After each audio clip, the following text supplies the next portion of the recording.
Cambridge A-level history students. The subject of this presentation is the key question: how effective was the civil rights movement in the 1950s? To begin with, we need to go back to the 17th century, when slavery was introduced to what would become the United States.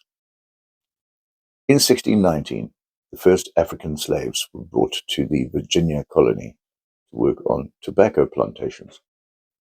The system expanded as the demand for labor-intensive crops like tobacco, rice, cotton, and sugar grew, especially in the southern colonies, where the climate and fertile soil were ideal for large-scale agriculture. Unlike the North, which developed a more industrial and diversified economy, the South became heavily dependent on plantation agriculture, requiring a steady supply of cheap forced labor. Enslaved Africans were viewed as an economic necessity in the South, and slavery became entrenched as the backbone of its economy. This regional reliance on slavery created significant economic and cultural divides between the North and South. Abraham Lincoln, who opposed the spread of slavery, was elected president of the USA in 1860, and this was seen by the southern states as a threat to their interests. So 11 of them broke away from the Union to form the Confederacy. The result of this action was civil war, the Confederacy's aim being to keep their independence, and the Union fighting to reunify the country. The northern states eventually prevailed in 1865, and the breakaway southern states were reintegrated into the Union. During the post-Civil War period known as Reconstruction, the 13th Amendment abolished slavery, whilst the 14th Amendment secured citizenship and equal protection for all, and the 15th Amendment extended voting rights to African American men. At this time, women did not yet have the vote. After the end of Reconstruction in 1877, white politicians in the South looked for ways of re-establishing control over African Americans and rolling back the rights that they had gained under the 13th, 14th, and 15th Amendments. They did this by enacting laws at state level, which blocked the effectiveness of federal laws that sought equality for African Americans. These became known informally as Jim Crow laws. Why Jim Crow laws? Well, Jim Crow was a fictional 19th century minstrel show character, a caricature of African Americans that perpetuated a negative racial stereotype. Every time I wheel about a jump, Jim Crow. An example of one of these so-called Jim Crow laws was enacted in 1890, when Louisiana passed a law requiring separate railway cars for black and white passengers.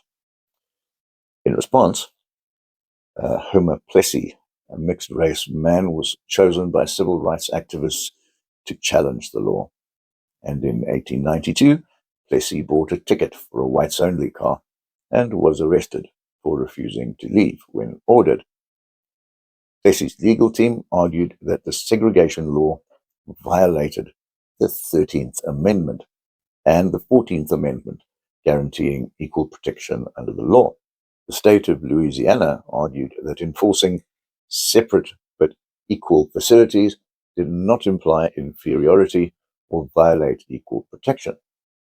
The Supreme Court upheld the Louisiana law, stating that segregation was constitutional as long as the separate facilities were equal in quality. But of course, in practice, facilities for Black Americans were vastly inferior. By the 1950s, the Jim Crow laws were still in place in 16 southern and border states. Under these laws, there were separate schools for white and black children, separate sections for white and black passengers on buses and trains, and separate restaurants, theaters, hotels, and even parks. And literacy tests, poll taxes, and so-called grandfather clauses effectively disenfranchised African Americans. There were even laws prohibiting interracial marriage. In addition, African Americans were excluded from many job opportunities and relegated to low-paying menial work. Black people who violated segregation laws faced arrest, fines, imprisonment, or worse. There were also white supremacist organizations like the Ku Klux Klan that used terror, even lynchings, and threats to enforce racial subjugation and suppress dissent. In order to fight inequality, various civil rights movements were formed, the largest of which were the National Association for the Advancement of Colored People, the NAACP, and the Southern Christian Leadership Conference, the SCLC. In the 1950s, the NAACP focused on court cases, lobbying, and public awareness campaigns to address systemic racism. In the case Brown versus the Board of Education in 1954 in the Supreme Court, segregation in public schools was successfully overturned. This landmark Supreme Court case challenged the doctrine of separate but equal, which had been established by the earlier case of Plessy versus Ferguson. As we've seen, that doctrine allowed racial segregation in public facilities, as long as the facilities for both races were deemed equal. In practice, however, segregated schools for African American students were vastly inferior to those for white students in terms of funding, resources, and facilities. So, what were the details of the Brown versus Board of Education case?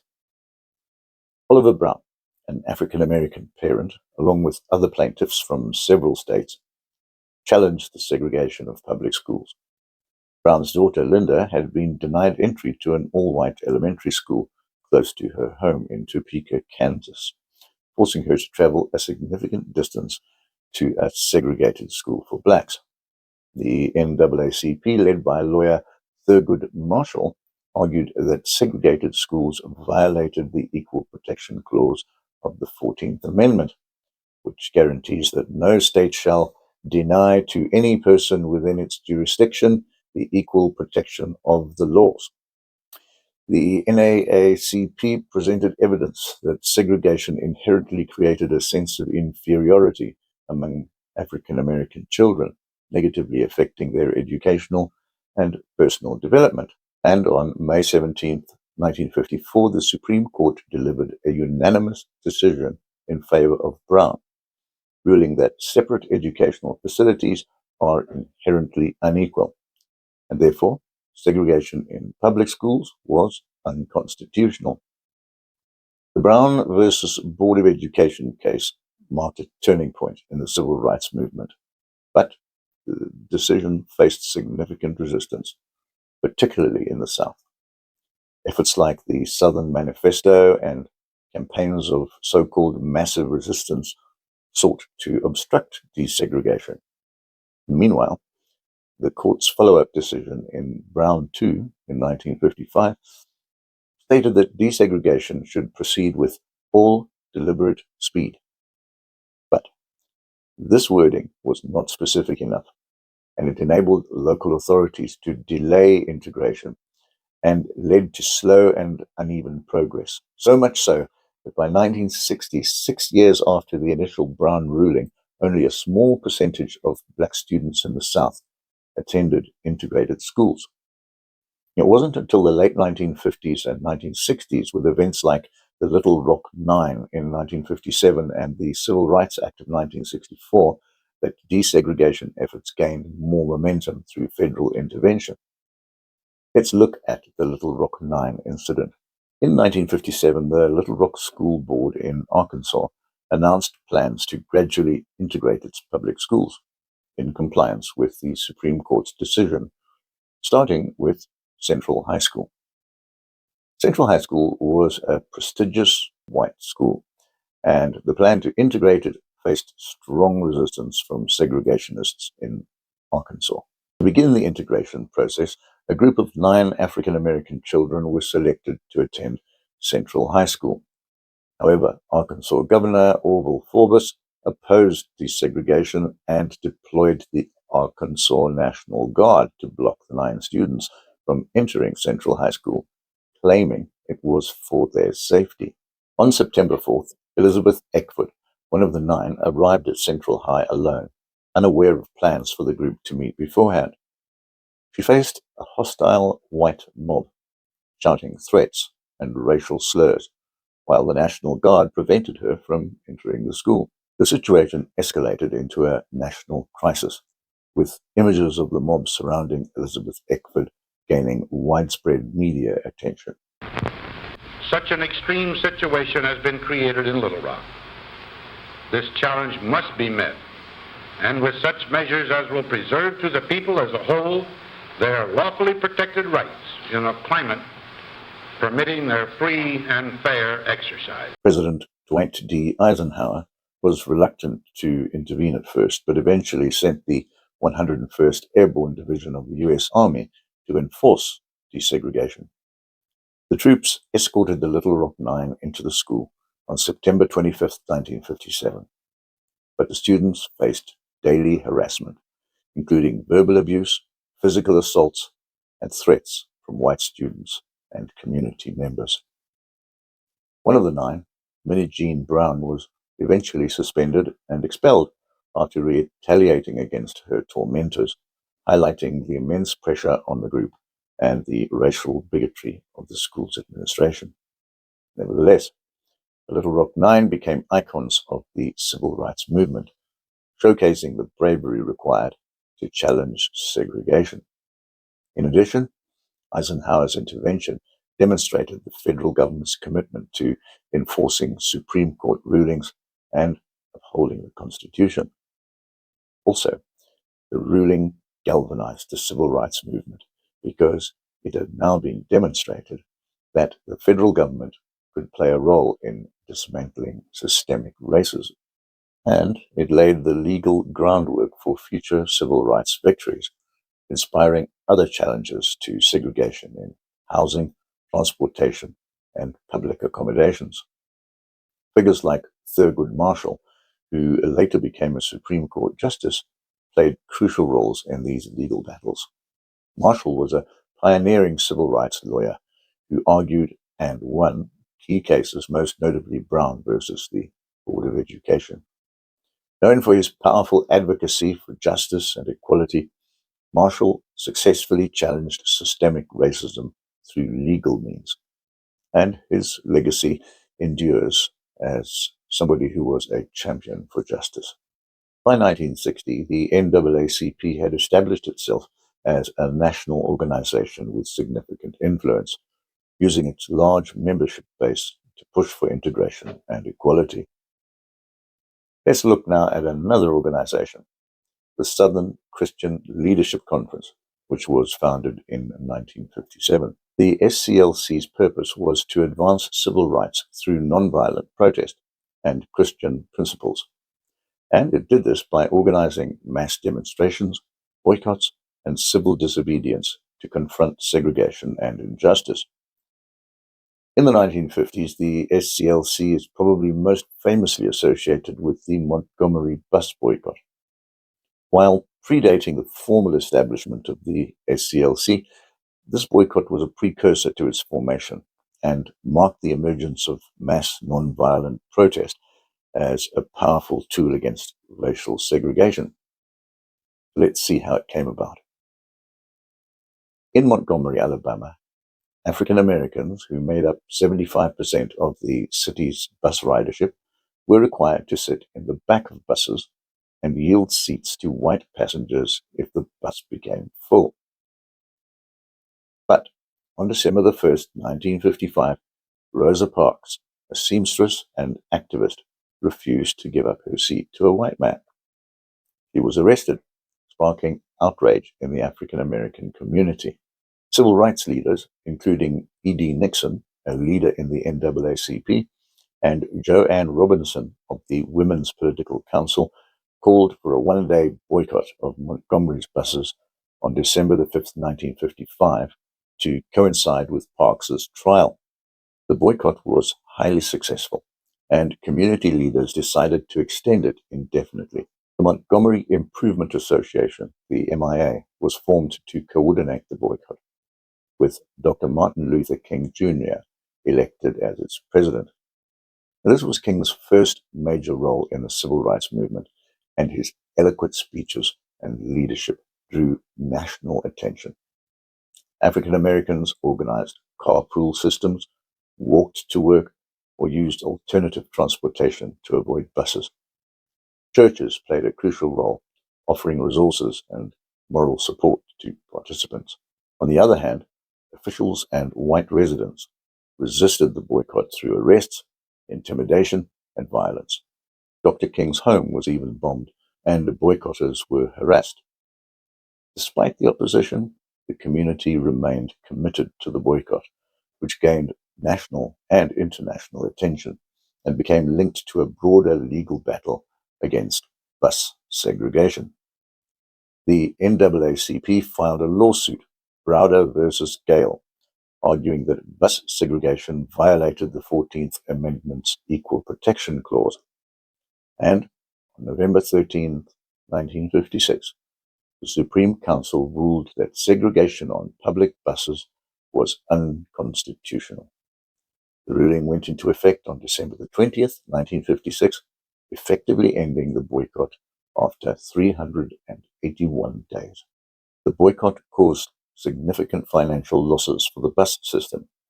More importantly, though, it demonstrated the effectiveness of nonviolent protest, setting the stage for future civil rights campaigns. The event also brought national attention to racial injustice and the civil rights movement, elevating leaders like Dr. Martin Luther King Jr. to prominence.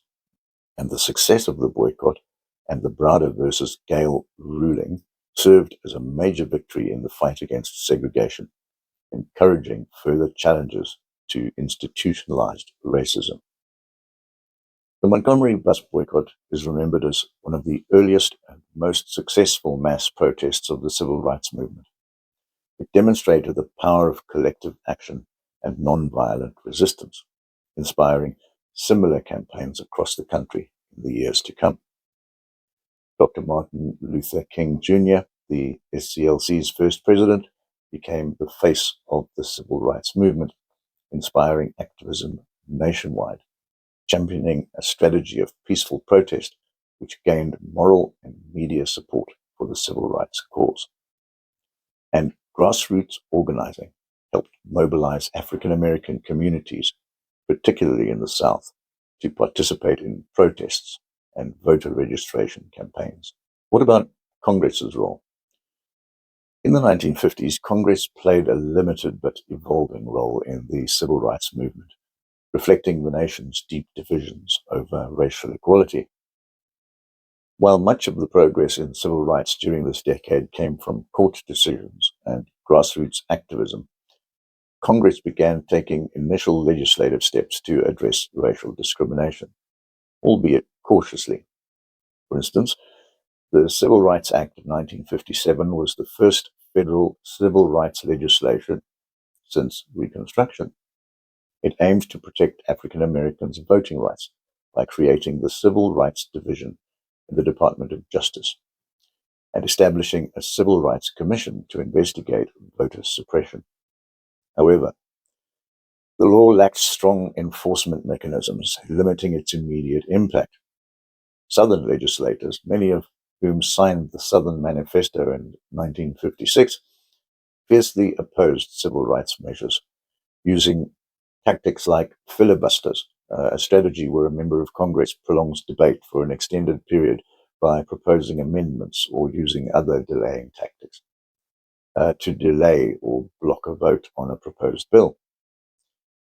Northern and liberal lawmakers, in contrast, pushed for gradual progress to address racial inequalities.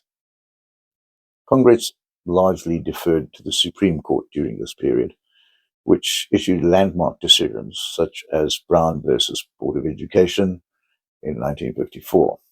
However, congressional inaction allowed Southern resistance to flourish, delaying the implementation of desegregation. In conclusion, let's go back to the original question, which is, how effective was the civil rights movement in the 1950s? Well, it certainly was a foundational period of progress and challenge. Key civil rights groups like the National Association for the Advancement of Colored People and the Southern Christian Leadership Conference made significant strides, with the NAACP's legal victories, such as Brown versus Board of Education in 1954, dismantling the legal basis for segregation, and the SCLC's nonviolent campaigns, inspiring grassroots activism. Leading African Americans like Thurgood Marshall, Rosa Parks, and Dr. Martin Luther King Jr. played pivotal roles in mobilizing national and international attention to the cause. However, the movement faced fierce resistance from southern states, where segregationists responded with massive resistance, harassment, and violence, delaying meaningful integration. Federal institutions provided mixed responses. The Supreme Court led the charge for change, while Congress and the presidency offered only cautious support. While the Civil Rights Act of 1957 marked a legislative milestone, it lacked strong enforcement, reflecting limited federal commitment at the time. Despite these challenges, the movement laid the groundwork for further progress in the 1960s. It demonstrated the potential of strategic legal action, grassroots mobilization, and moral persuasion to confront systemic racism. The 1950s were a turning point, but the journey towards equality was far from complete.